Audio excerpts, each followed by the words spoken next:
በዚህ ዘመን ያለን ወጣቶች ብዙ ጊዜ ከታላቆቻችንና ከወላጆቻችን ከሰማናቸው በይበልጥ ጆሮአችን ላይ ከገባ አንድ ቃል እሱም ምንድነው? የዚህ ዘመን ልጆች ወይም የዘመን ወጣቶች፣ አቤት የዚህ ጊዜ ልጆች የሚሉ ብዙ አይነት ቃላቶች ሰምተናልና እነዚህን ቃል መቼም በአዎንታዊ መንገድ እንደማንቀበለው ውስጣችን ትንሽ እንደሚከፋው በጣም እርግጥ ነው።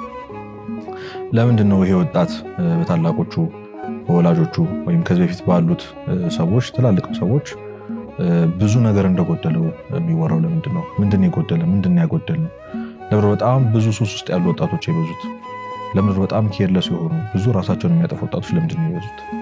ይሄ በጣም ትልቅ ጥያቄ ነው። ለዛ ነው ዛሬ የታመመው ትውልድ የሚል ቃል ይዘን የመጣነው። በዚህ በምንቆይበት ጊዜዎች ውስጥ ረጅም ነገር ላናወራ እንችላለን። ሁሉንም ችግሮች፣ ሁሉንም በሽታዎች ላናነሳቸው እንችላለን። ግን እኔ በግሌ እንደ ወጣትነቴ ያየኋቸው ያስተዋልኳቸው ቤተክርስቲያን እንዳስተማረችኝ ደግሞ መነሳት አለበት ብለን የምናስበውን ነገር እናነሳለን። ስለዚህ አሁን በምንቀጥልበት በዚህ ትምህርታችን ውስጥ የታመመው ትውልድ ካልን አይቀር ያው ለመታመም በሽታ ያስፈልግ የለ በሽታዎቹ ምንድን ናቸው ብለን እያንዳንዱ ነጥብ እያነሳን በዛ ውስጥ ደግሞ መፍትሄውና መድኃኒቱ ምን እንደሆነ እያነሳን እንቀጥላለን። እግዚአብሔር መካከላችን ተገኝቶ እንዲመክረን እንዲያስተምረን የእሱ መልካም ፈቃዱ ይሁን። የመጀመሪያው ነገር ለሁሉም ነገር መሰረት ለሁላችን መሰረት የሆነው ያው አስተዳደግ ነው። ሰው ወላጁን ነው፣ አባቱን፣ እናቱን፣ ታላቅ ወንድምና እህቱን እና አካባቢውን ማህበረሰቡን ነው መስሎ ያደገው። ለአብዛኞቻችን እንዲህ ለሆንበት ለምንታመምበት የነገሮችን ልክነት ለምንወስንበት ይሄ ነገር ልክ ነው ይሄ ነገር ልክ አይደለም ለምንልበት ለየትኛው ማስተሳሰባችን መሰረት አስተዳደጋችን ነው፣ ወላጆቻችን ናቸው። እንደውም ቅዱስ ዮሐንስ አፈወርቅ የህፃን ልጅ ነፍስ ወይም የህፃን ልጅ ልብ ወይም ልቦና ልክ እንደ ሰዓሊ የሚጠቀምበት ብሩሽ አድርጎ የሚጠቀምበት እንደ ሸራውን አድርጎ ወይም አውጀዲውን አድርጎ ይቆጥረዋል። ስለዚህ የትኛውም አይነት ቀለም የትኛውም አይነት ስዕልን ነው ይዞ የሚያድገው። ከዛ በኋላ ነገሮችን፣ ዓለምን፣ ሰዎችን እና ለየትኛውም ነገር ያለውን አመለካከት በዛ ውስጥ ነው የሚያየው ብሎ ይገልጿልና ለዚህ ትውልድ ደግሞ ለዚህ ዘመን ወጣት የአብዛኛው ማህበረሰብ ተጽዕኖ በተለይ በሀገራችን ባለው ተጽዕኖ ውስጥ የተሳለው ቀለም ጥቁር ይመስለኛል። ብዙ ስብራቶች አሉ። ብዙ ጎዳና ላይ የወጡ ወጣቶች ልክ እንደምናያቸው ለብዙ ሱስ ውስጥ የተጋለጡ ወጣቶች አብዛኛውን ፐርሰንት የሚወስደው የወላጆቻቸውና ያስተዳደጋቸው ተጽዕኖ፣ ቤተክርስቲያን ውስጥ አለመቅረባችን፣ ወደ እግዚአብሔር አለመቅረባችን፣ ከምንም ነገር በላይ ደግሞ አሁን እየተፈተን ያሉበትን ችግሮች ያው ቤተሰብ እንደማይረዳ ግልጽ ነው። አጋጥሟችሁ ከሆነ ከበላ ከጠጣ ምን ትፈልጋለህ ምንድነው የሚያስጨንቅህ የሚሉ ብዙ ወላጆች አሉ። ያ ማለት በእነሱ ጊዜ የነበረው ወሳኝ በእኛ እድሜ በነበረበት ጊዜ የነበረው ችግር ያው ሰርቫይቭ ማድረግ ነው። የሚበሉትን የሚጠጡትን ለወላጆቻቸው እና ለልጆች ለቤተሰቦቻቸው ፕሮቫይድ የሚያደርጉትን ነገር ካገኙ ከዛ ያለፈ ነገር እንደማያስፈልግ ነበር የሚያምኑት። አሁን ያለን ሰዎች አሁን ያለን ወጣቶች ግን ሌላውን መሰረታዊ ነገር ያው ቤተሰብ እና ሌላው ሰው ስለሚሸፍነው እኛ እንኳን ተጣጥረን የምናምጠው ከዛ ያለፈ የህይወት ጥያቄ የውስጥ ጥያቄ በጣም የሚያስከፋን ከሰው የሚያርቀን ለሰዎች አውርተን አስረድተን ልንጨርሰው የማንችል ብዙ በሽታዎች ተሸክመን ይሄንን ግን የዚህ ትውልድ ላይ የደረሱ ታላላቆቻችን የማይረዱት ሆኖ እናገኘዋለን። የዚህ ሁሉ ነገር መንስኤው አስተዳደጋችን፣ ሰፈራችን፣ ስናያቸው ያደግነው ትላልቅ ሰዎች ወላጆቻችን ለዚህ ሁሉ ነገር ተጠያቂ እንኳን ባይሆኑ መሰረቱ ግን እነሱ እንደሆኑ አድርገን ማንሳት እንችላለን። ቅዱስ አትናቴዎስ እንም ስለዚህ ጉዳይ ሲናገር ለወላጆች ያስተላልፈው መልእክት ላይ አንተ ለልጅህ ክርስቶስ ማን እንደሆነ ካልነገርከው ዓለም ክርስቶስ ያልሆነውን ትነግረዋለች ይላል። ስለዚህ አብዛኞቻችን ለእግዚአብሔር ያለን አመለካከት፣ ቤተክርስቲያን ውስጥ ላሉ ስርዓቶች ያለን አስተምሮ ከወላጆቻችን ወይም ደግሞ ከልምድ የወሰድናቸው የሆነ ሰው ሲያወራ የሰማናቸው ነገሮች ናቸውና ከስሩ አለማወቅ፣ ሄዶ አለመማር ምንድነው የሚያስፈልገው? እውነተኛው አስተምሮስ ምንድነው? እውነተኛ የህይወት መንገድ ምንድነው ብሎ መጠየቅ በጣም የኛ ድርሻ ነው። ይሄ በጣም አስፈላጊ። መፍትሄው ምንድነው ካላችሁኝ ምናልባት እስከሆነ ያክል ልጅነት ጊዜያችን ድረስ ምናልባት ተጠያቂ ማድረግ የምንችለው እነሱ ነው። አሁን ግን ራሳችንን ካወቅን በኋላ ማንበብ፣ ማየት፣ መስማት፣ ነገሮችን መመዘን ከቻልን በኋላ ለሁሉም ለምናደርጋቸውና ላለንበት መጥፎ ህይወት ተጠያቂዎቹ እኛ ነን። ምክንያቱም እውነቱን መረዳት እንችላለን፣ ማንበብ እንችላለን፣ መረዳት እንችላለን፣ ቤተክርስቲያን ሄደን መማር እንችላለን። የማደርገው ነገር ወይም ደግሞ እየኖርኩበት ያለው የህይወት መንገድ ልክ ነው ወይስ አይደለም ብለን መጠየቅ የምንችልበት የእድሜ ደረጃ ላይ አብዛኞቻችን ደርሰናል። ይህንን የምትሰሙ ሰዎች ምናልባት ልጆች ይኖሯቸዋል፣ ምናልባት ደግሞ የሆኑ ወላጆች ልጆች እንሆናለን። ግን በእርግጠኝነት ክፉና ደጉን መለየት የምንችልበት እድሜ ላይ ደርሰናል ብዬ አስባለሁ። ስለዚህ እስካወቅን ድረስ ወይም ደግሞ ልክ የሆነው ልክ ያልሆነውን መለየት የምንችልበት እድሜ ደረጃ ላይ እስከደረስን ድረስ ወላጆቻችንን አስተዳደጋችንን ተጠያቂ ማድረግ የምንችልበትን መስመር አልፈናል ማለት ነው። ስለዚህ የመጀመሪያው የዚህ ትውልድ ጠባሳ ሆኖ ለብዙ ሱስ፣ ለብዙ ራስ ማጥፋት፣ ለብዙ ችግር ይህንን ወጣት የዳረገው አስተዳደጋችን ነው። ያው ትምህርት ቤት ያሳለፍነው ጊዜ፣ አብረን የኖርናቸው ጓደኞቻችን፣ ሰፈራችን በጣም ማተር ያደርጋልና ይሄ በጣም ትልቁ የዚህ ትውልድ በሽታ ነው። ሁለተኛው በጣም ትልቁ ደዌ መታመምን አለማወቅ ነው። ነገራችን ሰው እንዳመመው ካላወቀ በስተቀር ሐኪም ቤት አይሄድም። ለምሳሌ አንድ ሰው ራሱን ቢያመው፣ አንድ ወጣት ራሱን ቢታመም የታመመበት ደረጃ ነው እስከ ሐኪም ቤት የሚያደርሰው። አብዛኞቻችን ለምሳሌ በመተኛት መፍታት እንፈልጋለን። ትንሽ ከፍ ሲል ወደ ማስታገሻ እናልፋለን። በጣም እየቆየና ህይወታችን ፊዚካሊ የምናደርጋቸው ነገሮች አፌክት እያደረገ ሲመጣ ግን ኦኬ ነገር ሐኪም ቤት መሄድ አለብኝ ወደ ማለት እናድጋለን። ሰው መታመሙን ካላወቀ በስተቀር አንዳንድ ጊዜ እንደው አጋጥሟችሁ ከሆነ የሆነ ነገር እጃችንን ቆርጦን ብዙ ስራ ከሰራን በኋላ ደሙን አይተን ነው የምናስተውለው። በጣም ብዙ ደም ዌስት አድርገናል። እጃችን ተቆርጧል፣ ደሙ ረግቶ እጃችን ላይ ቁጭ ብሏል። ልክ እንደዚህ ይሄ እንዴት ነው ፔኑን ወዲያው ፊል አለማድረጋችን ታመን እንድንቆይ ያደርገናል። ስለዚህ ከበሽታዎች ሁሉ ትልቁ በሽታ ታመም ያለው ብሎ አለማሰብ ወይም ደግሞ ልክ ባይነትን ይዞ መኖር። የዚህ ዘመን በጣም ብዙ ወጣቶች የሚደጋገሙት አንድ ቃል ምንድነው? ይሄ ህይወት የኔ ህይወት ነው። ስለዚህ እንደዚህ ማለታችን ያው ኢጎ ነው። በእርግጥ በጣም የሚታወቅ ኢጎ ነው፣ ትዕቢት ነው፣ መማርን አለመፈለግ ነው፣ አለመሸነፍ ነው።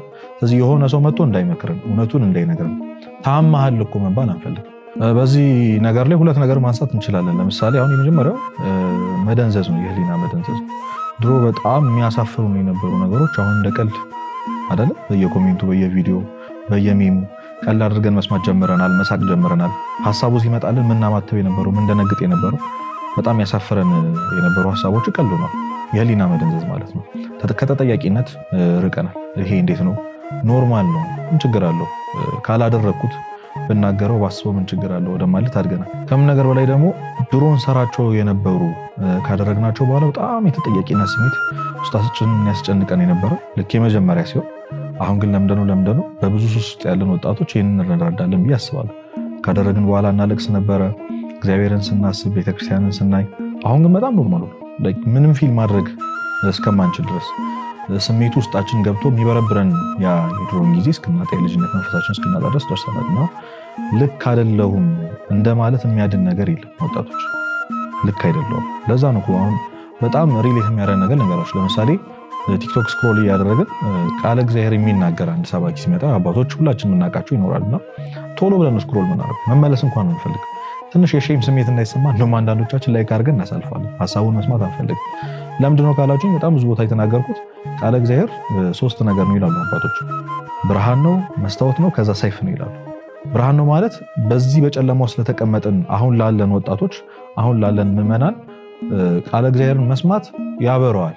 ግን ጨለማ ውስጥ ቁጭ ያልነው ከፊት ለፊታችን አንድ መስታወት ቁጭ አድርገን ራሳችን እድፋችንን አይተን እንድናስተካክል ሊያደርገን የሚችል መስታወት ከፊታችን ቁጭ ብሏል። ያው ያለ ብርሃን ግን ያንን ማየት አንችልም። ስለዚህ አንድ ሰው ቃለ እግዚአብሔር ሲሰማ እየበራለት ነው የሚመጣው፣ እውነታው እየገባው ነው የሚመጣው።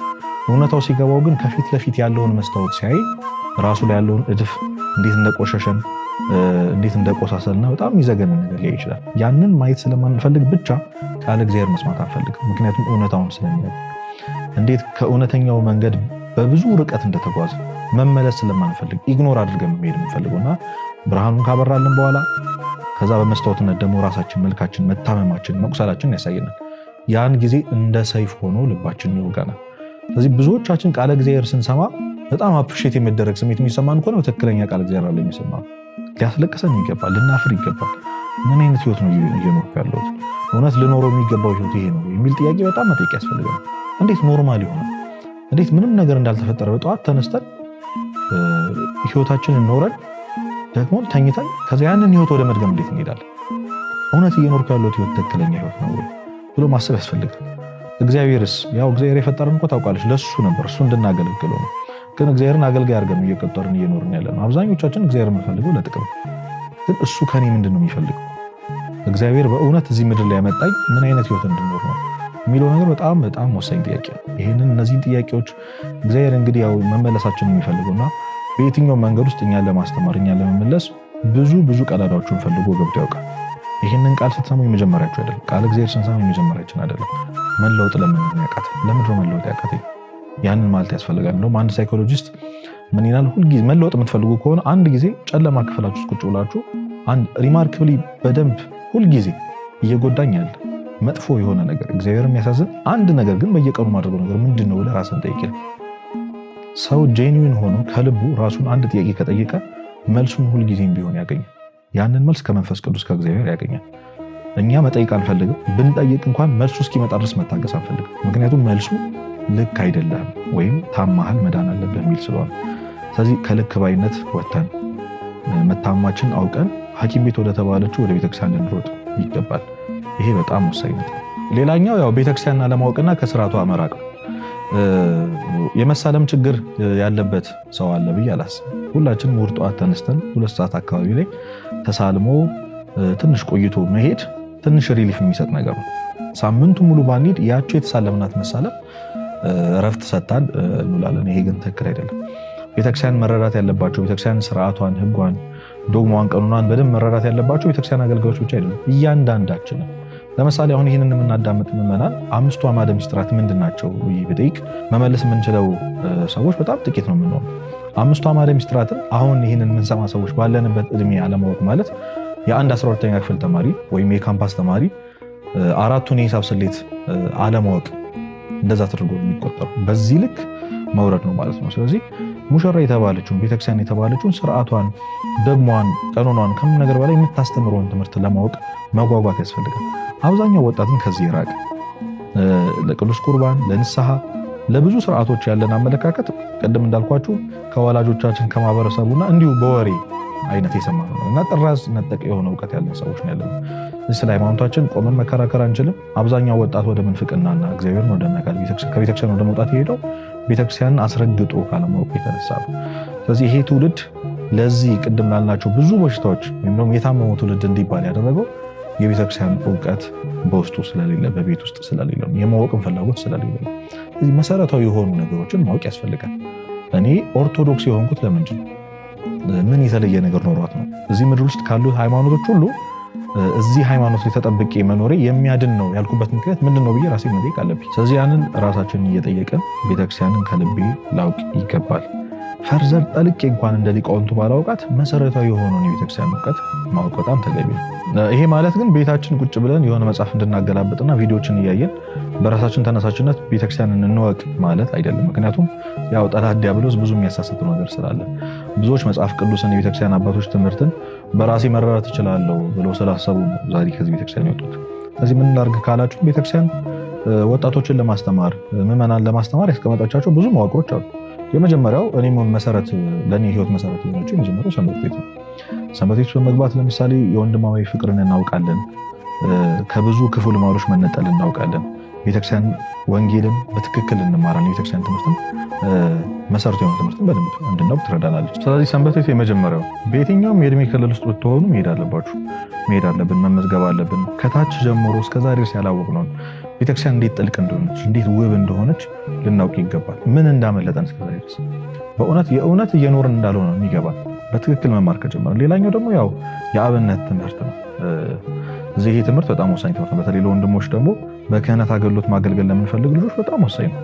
እዚህ የምንችል ሰዎች ገብተን ዳሴ ማርያምን፣ ዳዊቱን፣ ዜማውን የቤተክርስቲያን ጥልቅ እውቀት የሆነውን የያሬዳዊ እውቀቱን መረዳት ያስፈልጋል። ቤተክርስቲያን ውበቷ፣ ትልቅነቷ፣ ገናነቷ የሚታወቀው በዚህ ትምህርት ነው። እህቶችን ቢሆን ገብተን ለጸሎት የሚሆነን ትምህርት መማር ያስፈልጋል። ለቤተ መቅደስ የሚሆነውን አገልግሎት ለመሳተፍ ንቁ የሆነ ተሳትፎ ለማድረግ ይህ ትምህርት በጣም ወሳኝ ነው። ምናልባት ሰንበት ቤትና የአብነት ትምህርት ተምሮ ጊዜ የለኝም ለምንል ሰዎች መንፈሳዊ ጉባኤያትን መሳተፍ፣ ጊዜ ሰርክ ጉባኤ በመሄድ ተከታታይ ትምህርት የሚያዘጋጁ ደብራት ካሉ አቅራቢያችን ያሉ ደብራት በመግባት ወንጌልን ቃለ እግዚአብሔርን በመማር ቤተክርስቲያናዊ እውቀት በጣም አስፈላጊ እንደሆነ አስበን ወደዚህ ህይወት ልንመጣ አስፈላጊ። ሌላኛው ትልቁ በሽታ እውነታውን አለመረዳት እና በምናባዊ ዓለም መኖር። ቅድም እንዳልኳችሁ መታመማችን አለማወቃችን ራሳችን የጠርነው የህይወት መስመር ውስጥ እንድንሄድ አድርጎናል። ይሄ ነው ትክክለኛው ህይወት እንድንል ማለት ነው። ስለዚህ እውነታውን መረዳት። ለምሳሌ ከብዙ ወጣቶች እንግዲህ የምናዳመጣቸው እንግሊዝኛ ሰዎች ጀርባ ያለውን ዓላማ መረዳት የሚፈልግ ወጣት የለም። ድምፁ ደስ ስለሚል ስለሚስበን እና ስለምንወደው ብቻ ማዳመጥ። ዓለም ለምን በዚህ ልክ በጣም በቴክኖሎጂ እንደተጠቀለቀች ሶሻል ሚዲያ ላይ የምናያቸው ነገሮች ሁሉ ህይወታችን ላይ ያስገብተን አፕላይ አድርገን የምንኖራቸው። ለምሳሌ አለባበሳችን ሊሆን ይችላል። ከየት እንደመጣ ዓላማው ምን እንደሆነ ምንን ሪፕሬዘንት እንደሚያደርግ የማወቅ ፍላጎት የለም። እውነታውን አለመረዳት፣ ትክክለኛው ህይወት ምንድን ነው የሚለውን አለማወቅና ይሄ ቨርቹዋል የሆነ ህይወት መኖር፣ ምናባዊ የሆነ ህይወት መኖር እንድንኖር ጥሩ የመሰለንን ነገር ወይም ደግሞ ልክ ነው ብለን ያሰብነው ነገር ላይ ሁሉ ህይወታችን ላይ አፕላይ አድርገን መቀጠል ማለት ነው። እና በተለይ በዚህ ዘመን ያለው ወጣት በሚታየውና በማይታየው ዓለም ላይ ያለው ዲፈረንስ ምን እንደሆነ የገባው አይመስለኝም። አብዛኞቻችን አልገባንም። እዚህ ሁላችንም የምናምነው የሚታየውን ነገር ሎጂካል መጽሐፍ ቅዱስ ላይ የሚነሱትን ታሪኮች አናምንም።